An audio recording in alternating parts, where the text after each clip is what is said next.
जरा सोचिए, क्या कुछ चंद सिक्के बचाने की जिद किसी पूरी रियासत को दांव पर लगा सकती है? आज हम एक ऐसी ही दिलचस्प और हैरान कर देने वाली कहानी पर बात करने वाले हैं। ये केवल एक कहानी नहीं है, बल्कि इंसानी दिमाग, लालच और उस बारीक रेखा की एक बेहतरीन मिसाल है जहां हमारी समझदारी एक विनाशकारी कंजूसी में बदल जाती है। आज हम देखेंगे कि कैसे एक छोटा सा गलत फैसला पीढ़ियों की संपत्ति को पल भर में राख कर सकता है।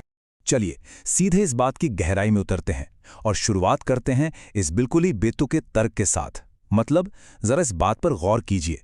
चाय को मीठा करने के लिए गुड़ का एक टुकड़ा धागे में बांधा जाता है, उसे गर्म पानी में सिर्फ 2 बार डुबोया जाता है और फिर वापस निकालकर रख लिया जाता है ताकि उसे बार बार इस्तेमाल किया जा सके।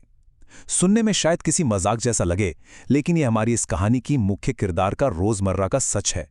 हम यहाँ किसी आम बचत की बात नहीं कर रहे हैं, हम एक ऐसे चरम स्तर की बात कर रहे हैं जो एक ही समय में हास्यास्पद भी है और बहुत चिंताजनक भी।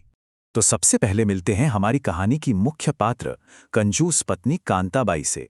आइए इस कहानी के किरदारों और उनके घर के माहौल को थोड़ा समझते हैं। गोदावरी नदी के किनारे बसा एक बेहद शांत और सुंदर गांव है। बाहर से सब कुछ एकदम परफेक्ट लगता है, लेकिन इस गांव के एक घर के अंदर का नज़ारा बिल्कुल अलग है। यहाँ भोला और उसकी पत्नी कांताबाई रहते हैं और दोनों के बीच का अंतर सच में हैरान करने वाला है। बाईं ओर देखिए भोला को, एक सीधा साधा नेकदिल इंसान जो दिन भर खेतों में पसीना बहाता है, लेकिन उसके पास पहनने के लिए एक साबुत धोती तक नहीं है। और दाईं ओर है कांताबाई, पूरे गांव में अपनी हद से पार कंजूसी के लिए मशहूर। वो शादी के समय मिली 20 साल पुरानी साड़ियों को आज भी पहन रही हैं। उनके लिए बुनियादी ज़रूरतें या इंसान का आत्मसम्मान कोई मायने नहीं रखते। बस एक ही चीज़ अहम है, पैसे बचाना, चाहे कीमत कुछ भी चुकानी पड़े। अब जरा कांताबाई की इन अजीबोगरीब बचतों का रोजमर्रा का नज़ारा देखते हैं। ये कंजूसी केवल कपड़ों तक ही सीमित नहीं थी, ये उनके दैनिक जीवन की हर छोटी बड़ी चीज में घुसी हुई थी। बात सिर्फ पड़ोसियों से थोड़ी बहुत मदद मांगने की नहीं है। कुएं पर पानी भरने आई एक लड़की से नमक, मिर्च और हल्दी तो मांग ही लेती हैं, साथ ही उसकी नई साड़ी पर भी नजर गड़ाए रखती हैं कि पुरानी होने पर उसका पायदान बनाएंगी। और घर के अंदर भोला की धोती पूरी तरह फट चुकी है। एक नई धोती केवल 10 रुपए की है, लेकिन वो साफ मना कर देती हैं। और सबसे दुखद बात, दिन भर खेत में कमर तोड़ मेहनत करने वाले पति को नाश्ते में क्या मिलता है? सिर्फ बचा हुआ चावल का पानी, जिसे हम मांड कहते हैं। ईंधन बचाने के लिए चूल्हे में केवल एक ही लकड़ी जलाई जाती है। सच कहूं तो ये बचत नहीं है, ये सीधे तौर पर अपने ही परिवार को बुनियादी हकों से वंचित रखना है। और अगर लगता है कि बात सिर्फ घर तक थी, तो इस घटना को देखिए। बाजार में सब्जी वाले के साथ उनका मोल भाव इस हद तक गिर जाता है कि मुफ्त की सड़ी सब्जियों पर भी उनका मन नहीं भरता। वो सब्जी वाले के तराजू के नीचे चिपकी हुई मिट्टी तक को झाड़कर मांग लेती हैं ताकि उसे अपने गमले में खाद बना सकें। मतलब इंसान का आत्मसम्मान यहां धूल और मिट्टी के भाव बिक रहा है। सोचे जरा उस सब्जी वाले पर क्या गुजरी होगी। लेकिन कहानी में असली मोड़ तब आता है जब जमींदार चाचा गांव आते हैं, एक बहुत बड़ा अवसर लेकर। हर कहानी में एक ऐसा पल आता है जो पूरी तस्वीर बदल सकता है। इस परिवार के लिए वो पल लेकर आते हैं शहर वाले जमींदार चाचा सोमनाथ।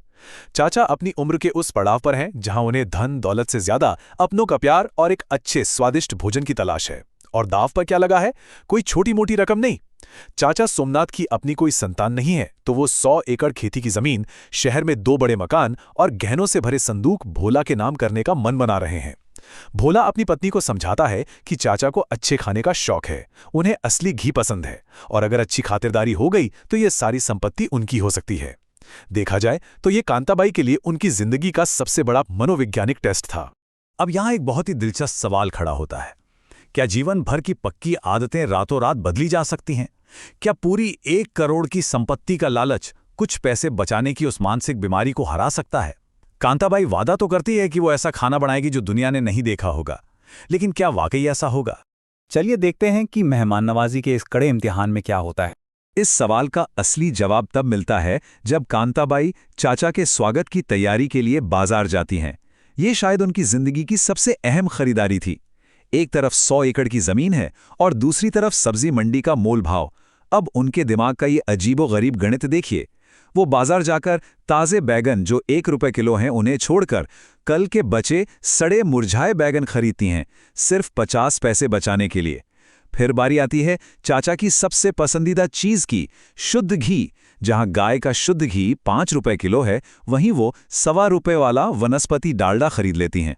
कुल बचत महज ₹3.5।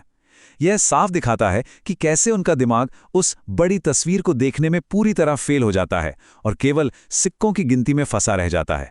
उनका अति आत्मविश्वास और अहंकार तो देखिए। उन्हें लगता है कि वो अपनी इस छोटी सी चालाकी से एक अनुभवी, अमीर और खाने पीने के शौकीन इंसान की आंखों में धूल झोंक देंगी। वो मान बैठती हैं कि सस्ते और सड़े हुए सामान का स्वाद तो मसालों के पीछे छुप जाएगा, पर असल में ये उनकी सबसे बड़ी और सबसे घातक भूल साबित होने वाली थी। और फिर आता है वो पल जिसका अंजाम होना था पूरे 1 करोड़ का नुकसान। जब चाचा सोमनाथ घर आते हैं और खाना परोसा जाता है तो सच्चाई तुरंत बाहर आ जाती है। बैगन की सब्जी में कीड़े और अजीब सी सड़ांध होती है। शुद्ध घी के नाम पर दिया गया डालडा सीधे तालू पर चिपकने लगता है और सांभर का स्वाद ऐसा मानो किसी ने सिरका उड़ेल दिया हो। चाचा तुरंत समझ जाते हैं कि उनके साथ क्या खेल खेला गया है, और वो केवल भोजन से निराश नहीं होते, वो कांताबाई के असली चरित्र को एक ही पल में पढ़ लेते हैं। उनका फैसला बिल्कुल साफ था। वो समझ जाते हैं कि ये कोई भूलचूक नहीं बल्कि उनकी फितरत है। जो इंसान अपने घर आए मेहमान को, वो भी तब जब वो इंसान उसकी किस्मत बदल सकता है, जानबूझकर सड़ा वाला खाना खिलाता है, उसके अंदर इंसानियत तो हो ही नहीं सकती। अगर ऐसे लोगों को जायदाद मिल गई तो वो किसी गरीब का क्या ही भला करेंगे। चाचा तुरंत अपनी सारी संपत्ति अनाथों में बांटने का फैसला करते हैं और एक पल गवाए बिना वहां से निकल जाते हैं। तो सबसे अहम बात जो हमें यहां देखनी है वो है इस पूरी भूल का असली गणित। एक तरफ जरा नजर डालिए, सड़े हुए बैंगन और सस्ते डालडे पर बचाए गए कुल 4 रुपए, सिर्फ 4 रुपए। और दूसरी तरफ देखिए जो हमेशा हमेशा के लिए हाथ से निकल गया, 1 करोड़ रुपए से ज्यादा की विरासत। ये अंतर सच में स्तब्ध कर देने वाला है। 4 रुपए बचाने की जिद ने आने वाली कई पीढ़ियों का भविष्य मिट्टी में मिला दिया। ये एकदम साफ दिखाता है कि जब इंसान लालच में अंधा हो जाता है तो उसका दिमाग काम करना कैसे बंद कर देता है। इस पूरे घटनाक्रम के बाद आखिर इस कहानी से हमें क्या सीख मिलती है? चाचा के जाने के बाद घर में जो सन्नाटा छाता है वो इस पूरी कहानी का सबसे भारी हिस्सा है। भोला जो हमेशा चुपचाप सब सहता था, उसका गुस्सा आखिर फूटी पड़ता है। उसका ये वाक्य पूरी स्थिति की सच्चाई को बयां कर देता है। नुकसान सिर्फ पैसों का नहीं हुआ है, गांव में बची खुची इज्जत भी चली गई है और एक बुजुर्ग मेहमान को घर से अपमानित करके भेजने का बोझ भी सिर पर आ गया है। रिश्ते, नाते और इंसानियत हमेशा पैसों से ऊपर होते हैं। मेहमान का स्वागत हमेशा एक खुले और साफ दिल से होना चाहिए, ना कि इस गणित के साथ कि उनकी थाली में जा रही चीज की कीमत क्या है। लेकिन इस इतने भारी झटके के बाद भी कहानी में एक ऐसा मोड़ आता है जो हास्यास्पद भी है और बहुत कुछ सोचने पर मजबूर भी करता है। कांताबाई फूट फूट कर रोती हैं, पछतावा करती हैं, माफी मांगती हैं कि अब वो कंजूसी छोड़ देंगी। लेकिन ठीक उसी पल जब भोला सोने के लिए अपना वही पुराना चावल का पानी मांगता है तो वो उसे रोक देती हैं। क्यों? क्योंकि वो कहती हैं कि जो पकवान बने हैं वही सड़े हुए बैंगन और डालडा, उन्हें फेंकना नहीं चाहिए, आखिर उन पर पैसे खर्च हुए हैं। वो अपने ही पति को वही खराब और बर्बाद खाना खाने के लिए मजबूर करती हैं। मतलब जब कोई आदत अवचेतन में इतनी गहराई तक बैठ जाती है तो 1 करोड़ का झटका भी उसे रातों रात नहीं निकाल सकता। उनकी मानसिकता अभी भी उसी 4 रुपए की बचत के इर्द गिर्द अटकी हुई है। तो कुल मिलाकर हम इस निष्कर्ष पर पहुंचते हैं कि बचत करना यकीनन एक बहुत बड़ा और जरूरी गुण है। अपने भविष्य के लिए सोचना समझदारी है, लेकिन जब वो बचत एक सनक या अत्यधिक कंजूसी का रूप ले लेती है तो वो एक अभिशाप बन जाती है।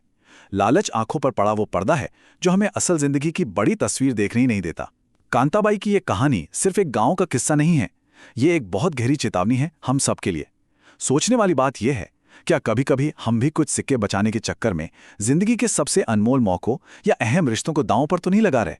इस पर विचार जरूर कीजिएगा। आज के इस विश्लेषण में हमारे साथ जुड़ने के लिए बहुत बहुत धन्यवाद। Thanks for watching my videos. Please like and subscribe.